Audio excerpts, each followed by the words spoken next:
Desculpa. Bem, boa noite a todos. Obrigada pelo convite da Fundação Fernando Henrique. É um prazer estar aqui ouvindo o ministro e ver vários colegas na plateia. O convite do Sérgio foi para provocações e algumas ideias. Então, não se indisponham com críticas. E, ainda por cima, o pobre do ministro está aqui com 3 mulheres na mesa. Né? Então, a revolução vem aí. Bem, eu acho que, nesse momento em que a gente vê essa disposição do Ministério em aprimorar esse entendimento, né, do problema habitacional no Brasil, nós temos que dar um passo no sentido de aprimorar e padronizar conceitos e números. Então, nós temos alguns dados oficiais, né, que eu vou passar aqui, o déficit. O IBGE diz que o déficit é de 6 milhões de moradias. Aí nós temos a inadequação, que são as pessoas morando em favelas e mal, e que a gente vê que esse número está crescendo. Provavelmente, no censo de 2020, a gente vai ter uma população bem maior vivendo com inadequações. E tem esse dado que eu acho que é o mais perturbador que o país tem que enfrentar, o Alceu está aqui depois para nos ajudar, que é o problema do saneamento básico. Não é possível um país ter 100 milhões de pessoas com problemas em relação ao saneamento. Então, quando você cruza o número da favela, 6 milhões de moradias, com o do saneamento, alguma coisa está errada, porque o saneamento não tem em áreas precárias. Claro que em alguns outros lugares tem. Então, esse número precisa ser construído efetivamente, porque isso está relacionado à questão da urbanização de favelas. Desculpa, agora eu vou pedir uma nota de rodapé. Eu não entendi. Quer dizer, está errado o número que dimensiona as favelas ou está errado o número... O número que dimensiona favelas. Nós não temos um censo de favela. O censo promovido pelo IBGE... Está subdimensionado. Não é que o IBGE faz censo errado, é que as condições que o censo tem para fazer a contagem nas favelas são muito difíceis. Então, isso dá um subdimensionamento. Então, a gente precisa trabalhar esses 3 casos: o déficit, a inadequação e a questão do saneamento. Então, eu vi um número também que eu fiquei meio com dúvida, mas eu vou passar, me parece que o número que o Ministério da Transparência levantou é menor do que já foi entregue da faixa 1. Então, a gente sempre fica com essas confusões. E aí eu trago aqui, só para ilustrar, um levantamento que a Universidade do ABC fez, coincidentemente a Rosana está aqui, onde você tem os números do IBGE 2010 em todos os municípios da região metropolitana com PLIS, o plano local, em 2012, e os dados dos PLIS. Então, mais do que o dobro. O município que está lá, sabe contar, entende o seu problema, contou mais do que o dobro. Então, como é que o gestor público toma decisões? Né? Como é que ele compõe um orçamento se ele não tem esses números um pouco mais precisos? Outra questão, o ministro aqui ao lado já colocou, que é a política de subsídios. Então, na faixa 1, a gente tem essas prestações de R$ 25 a R$ 80. E aí, a gente lê todo dia nos jornais o valor de um aluguel num cortiço numa favela, 400 a 600 mil a 600 reais por mês. Então, isso também precisa ser refinado. O subsídio tem que ir para quem precisa. E, provavelmente, ele não está indo para quem precisa. Bem, aí uma questão que eu acho que é brasileira, e, em geral, dos países do Sul, a África, a China, que é o foco na produção em escala, né? O foco na solução única. Então, por isso que alguns setores gostam dos grandes números, que aí a gente produz em escala. Então, como o presidente Fernando Henrique citou, nós tivemos o BNH, né? Esse aqui é Cidade de Deus, todo mundo sabe no que resultou isso, né? É só assistir o filme. E nós vimos, em 2010, se repetindo a tal da produção em escala, longe, sem infraestrutura, sem acesso à cidade, sem cara de cidade, as pessoas não se reconhecem, e a gente está vendo alguns índices aí no Brasil que apontam os resultados desse tipo de produção. Né? Padrões também, né, nós precisamos pensar um pouco, para que um conjunto habitacional precisa ter uma rua com 15 metros, com 2 carros. São coisas que vão encarecendo e que, às vezes, não tem nada a ver. Uma rua enorme onde não passam carros, especialmente nesses municípios mais de interior. E agora a gente vai falar um pouco sobre a realidade brasileira, em que, às vezes, não combina, né, o programa e o que a gente vê por aí. Então, eu trouxe 2 exemplos bem conhecidos de todos. Essa Rocinha, a maior favela do Brasil. A gente compara ali a área regular com a área ocupada na montanha, e ninguém pode imaginar que isso aí um dia vai sair desse lugar. São, sei lá, 100 mil famílias. Nós não temos um número preciso. Então, você pode tirar quem está em risco ou quem está na Floresta da Tijuca, você vai tirar as pessoas dessa região. Então, são uma densidade extraordinária, né? E a gente vê, tem uma vida nas ruas, né? As pessoas constroem suas redes sociais e ninguém atua. Então, o Rio de Janeiro diz que fez a urbanização da Rocinha, o governo do Rio de Janeiro, mas não vai recolher o lixo, não vai colocar a energia corretamente, então é gambiarra. Esse trabalho de saneamento na Rocinha é uma coisa assim que deveria envergonhar todos nós brasileiros. Na única rua caminhável da favela inteira foi construído um canal que recebe todo o esgoto da favela. Então, a gente deveria pensar, o que pode sair daí? Eu acho que é isso que sai daí.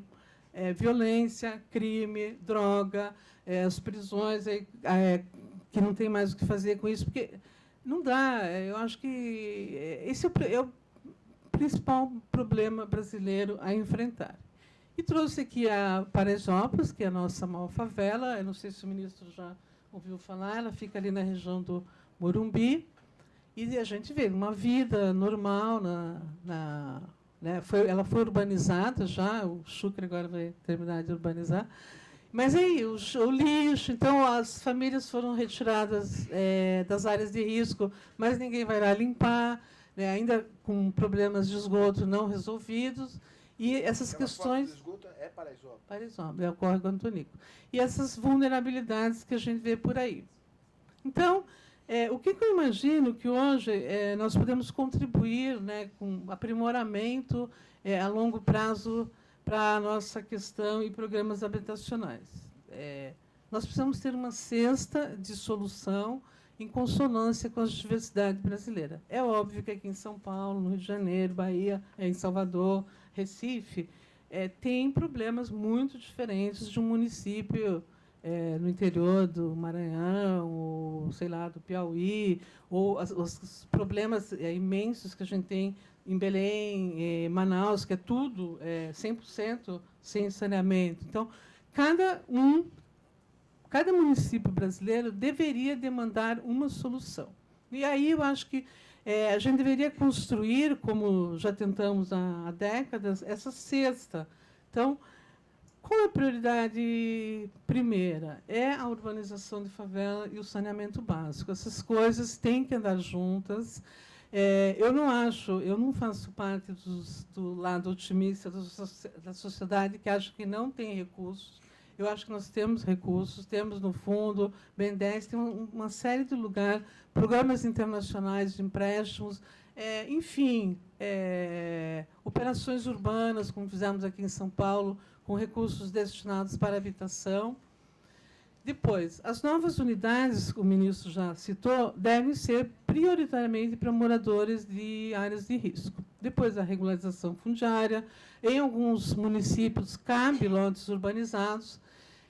A questão da locação social, nem todo mundo precisa ser proprietário, né? Nós temos que quebrar essa lógica brasileira dos proprietários. O retrofit em imóveis vazios, nas cidades maiores, isso é super possível, e o cartão reforma junto com a assessoria técnica. E acho que tudo isso pressupõe planejamento. Então, a gente não deveria dar dinheiro a municípios que não fazem planos urbanísticos. Não aqueles planos habitacionais que é trololó e repete aqui, todos se repetem, mas é o cara desenhar qual é a sua problemática. Então, eu trouxe aqui um exemplo. Isso foi feito em São Paulo em 2012, um concurso para a urbanização de favelas, onde nós trabalhamos o perímetro. Então, foram eleitas subbacias prioritárias, onde foram diagnosticados favelas, loteamentos e outros problemas, e apresentadas soluções. Remove quem tem que remover, mas constrói na própria área, busca áreas que recebam essas novas unidades. E, como a Rosana falou, a urbanização de favela ela pressupõe uma flexibilização total da legislação. O que também a gente sabe que os nossos burocratas de plantão são terríveis, mas é possível. Muita gente já fez isso, a gente tem várias experiências. E agora, para finalizar, alguns exemplos que eu acho que são lições aprendidas com bons resultados. A primeira é o programa Serra do Mar. Eu nem sabia que o Chucre veio, mas ele é uma homenagem, que ele foi o coordenador do programa. Vocês não combinaram? Não combinamos.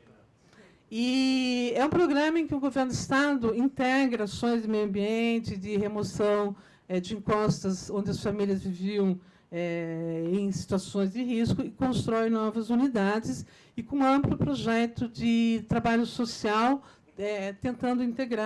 buscando integrar essas comunidades. Então, para quem não conhece, né, nossa Serra do Mar era uma região de muito risco. Foram selecionadas as favelas que deveriam sair e as que poderiam ser urbanizadas. A gente está falando aqui de uma atuação com 6.000 famílias, aproximadamente. Essa é a área urbanizada. Ficaram estabelecidas regras muito claras ali de que você não pode crescer além de certos limites, e essas pinturas todas são do programa social desenvolvido na região, e as famílias que tiveram que ser reassentadas foram reassentadas para próximo, né, dentro dos limites que existem na região, com conjuntos diversificados, com uma cara de cidade. E o resultado realmente mostra que esse é um caminho. Eu trouxe também exemplo aqui do Areião, que é um PAC, lá na sede de São Bernardo do Campo, que é importante porque ele é na região de proteção aos mananciais. A região dos mananciais é a pior de todas, porque a legislação é horrível. Assim, quando o cara dá licença, ele não contabiliza o que está tirando de esgoto na hora que você vai urbanizar. Então, tira todo mundo, e aí não dá certo. Então, São Bernardo resolveu isso bem, né? Urbanizou uma parte com os recursos do PAC, está construindo as novas unidades. Isso é uma experiência rápida aqui em Heliópolis. Ela compete com Paraisópolis, com a maior favela da cidade, ninguém sabe direito, com recursos da prefeitura, CDHU e PAC. Uma favela onde tem aproximadamente 100.000 moradores e ela foi sendo urbanizada. Então, padrões de urbanização novos, né, para a favela, que não podem ser iguais ao da sede formal.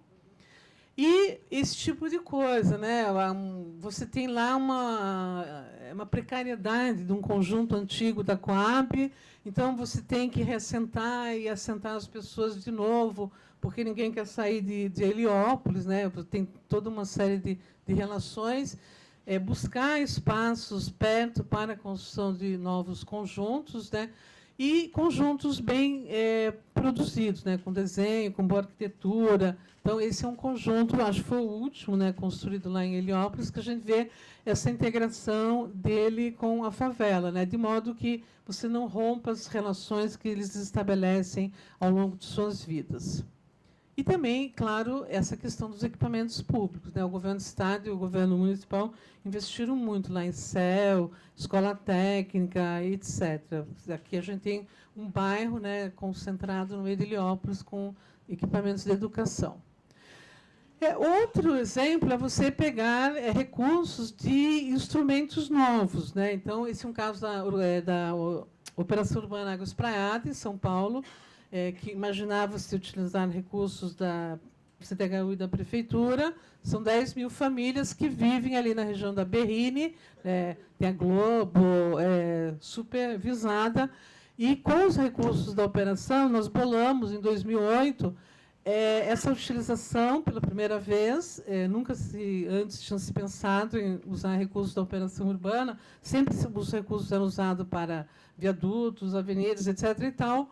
Então, as famílias não sairiam, né, ficariam no perímetro e as favelas sairiam e seriam criado um parque no local. Então, aqui estão os projetos, tal, de pequenas dimensões, uma coisa muito simpática. E esse foi o primeiro exemplo, né, que foi com Ruíras, a favela mudou para o prédio, né, uma mudança a pé. E, finalmente, os novos caminhos que a gente tem que buscar. Então, nas regiões centrais, principalmente nas grandes cidades, a gente tem que trabalhar com PPPs, com retrofits e com locação. Então, eu trouxe aqui uma memória antiga, que é um programa que o CDHU e a Prefeitura desenvolveram com recursos do BID, que é a reforma de cortiços. É uma coisa muito barata, onde você dá condições para as pessoas que alugam quartos e também com reassentamentos, quando necessário. Então, eu acho que esse programa deveria ser retomado. E outros que são retrofits de prédios antigos, né? A gente precisa mudar a legislação do retrofit. É um absurdo que você vai retrofitar um prédio e você tem que usar a legislação dos bombeiros atual, que é 50 elevadores para cada lado. Então, isso tem que ser mudado, porque senão o mercado não consegue atingir esse custo. E a nossa PPP da habitação, né, que todos já conhecem, é o primeira tentativa que o governo do Estado está fazendo, com bons resultados. Esse é um conjunto ali em frente à Sala São Paulo, com 1.200 unidades. 90% é para habitação de interesse social e já está em obras. Então, esse é um caminho que é preciso buscar de trazer esses fundos que estão por aí perdidos. Então, só para finalizar, né, eu trouxe finalmente Minha Casa Minha Vida Identidade, que a gente espera passar, né, para Minha Casa Minha Vida Identidade, que a gente vê como existe a possibilidade de boas soluções. Isso aqui no centro de São Paulo, na Moca, ali em frente ao parque. Onde era aquela cadeia ali? Tem uma favela, Nelson Cruz. Belém. Parque Belém. Obrigada. Então, a favela Nelson Cruz vai ser substituída por esse conjunto, tão logo passe para Minha Casa Minha Vida Identidade. Então, é isso. Em resumo, eu acho que é fundamental essa cesta, né, com foco no saneamento e na habitação, que é o mais importante, não só para quem mora, mas para o país. Senão, daqui a 10 anos, a gente vai ter uma geração de assassinos e não sei mais o quê. E a gente tem essa criatividade da busca do dinheiro. Eu acho que existem muitos fundos por aí, internacionais, e BNDES, Fundo de Garantia. A gente tem que ser, como diz o nosso atual prefeito de São Paulo, criativo, né, buscar dinheiro. Eu acho que é uma obrigação isso, né, dos gestores públicos. Muito obrigada.